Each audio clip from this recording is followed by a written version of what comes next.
Angus Gidley-Baird, Senior Proteins Analyst at Rabobank. How are you, Angus? Very well, thanks, Ricky. Yourself? Oh, great. Look, there's been some interrupted trading weeks with the sale yards with these public holidays. We get back into the full swing of it next week. What have we been seeing, first of all, on the cattle front? Yeah, I mean, cattle, it seems to keep ticking along. You're right. We've obviously the shorter trading weeks with Easter and then Anzac Day, we've seen numbers dip down. If you actually look at the East Coast, I mean, it's sort of been trending down since the beginning of April.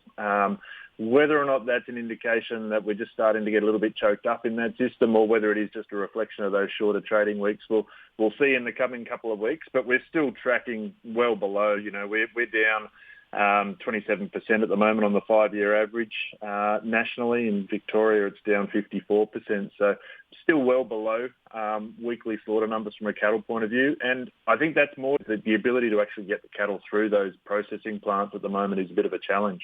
To what extent do consumer issues start feeding into, I guess, what happens in the sale yards? I'm thinking about how in our news bulletins we've seen a growing interest in minced beef as opposed to your premium cuts. Does that tend to affect demand for the farmer?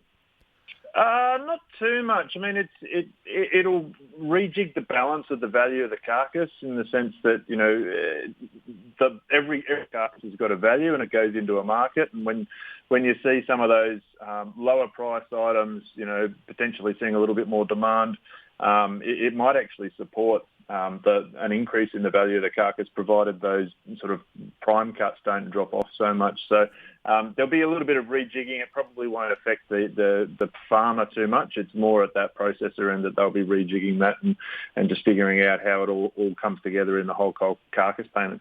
Yeah, in the end, there's still a pretty healthy price. Eastern Young Cattle indicated at last check about 10.87.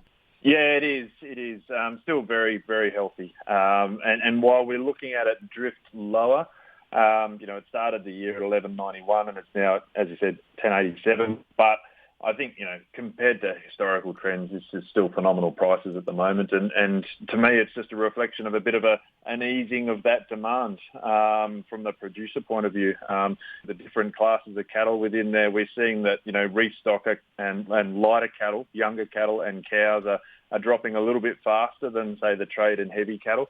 There's still that demand by the consumer for the finished product, and we just haven't rebuilt those numbers. But you're just starting to see that urgency of producers to restock just sort of dissipate a little bit out of the market. I'm just noticing, lastly, the Meat and Livestock Australia recently came out with a new indicator, which is their live export indicator. What do you make of that recent data they've put out there in terms of, is there anything we can read into that and how that feeds into domestic markets? Yeah, I mean, it's nice to have the live export cattle prices reported again. There were some data points that were available, but haven't been available for a number of months now. So it's good to see that they're back reporting that again. The live cattle export industry is an important part of the Australian market, and while listeners are not directly exposed, they'll be indirectly affected. We're talking sort of in the order of about 10% of Australia's cattle go out via live exports. So if they're not going out via those markets, they come back onto the domestic market, and we all know what happened in 2011 when that got shut down. So it's good to see those prices reported again. They're effectively reflecting the same market here in Australia. So very strong domestic cattle prices are being reflected in those export prices. They've hit record highs, the $4 mark, which is phenomenal for them. We do expect them to ease a little bit in line with Australian cattle prices, but you know, from a live export point of view, a lot of those northern parts of Australia haven't really had a great wet season this year, so we don't think that they're necessarily going to be rebuilding numbers, and we're going to see any large increase in supply. So supply is not going to help bring that price down. It'll just be that, you know, reflection of the domestic market and the urgency of the domestic producer not to restock. All Australian cattle prices come back down. But good to see another price report coming back out. You have some insights. You've got a report coming out soon about how things are looking for our beef producers. Yeah, we've got our beef seasonal outlook is about to be released.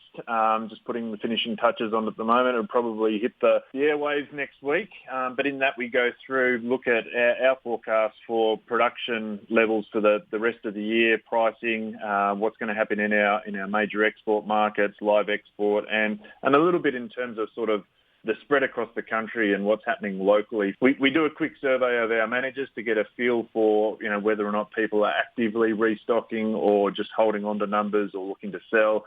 And some of those results come through in that report. Yeah, and where will people be able to access that report before we talk about sheep?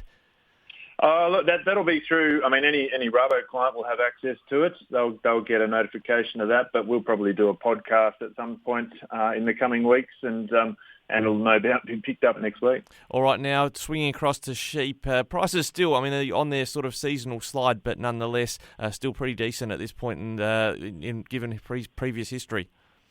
Yeah, exactly. And I think, we're talking about drifting prices or easing prices for both cattle and sheep at the moment, or lambs at the moment. But you're right. You put it into historical context, they're still very strong. The eastern states, it has eased, as you say, sort of from its high point at the beginning of the year at about 875, it's now 791. So it has eased back down, but it's still above the 5-year average. It's dropped a little bit below where the prices were last year, but I think that's probably to be expected given the numbers we're starting to see come back into the market at the moment. Angus, thanks very much. Comprehensive wrap. Appreciate your time with us here. And as you say, people can keep an eye out for Rabobank's information at rabobank.com.au. Sounds good. Thanks very much, Ricky.